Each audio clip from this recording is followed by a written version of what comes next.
explicando leituras de tarô com gatinhos. O gatinho estava preocupado com o seu relacionamento. Ele achava que a sua namorada podia ter perdido o interesse por ele. Então o gatinho decidiu procurar uma taróloga.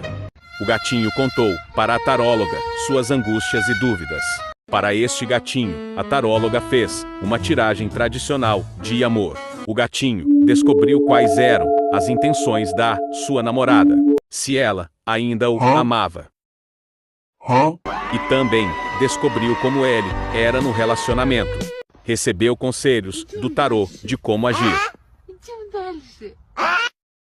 O gatinho ficou feliz, pois com a leitura descobriu como poderia melhorar o relacionamento e ficou mais seguro quanto aos sentimentos da sua namorada. I would never fall in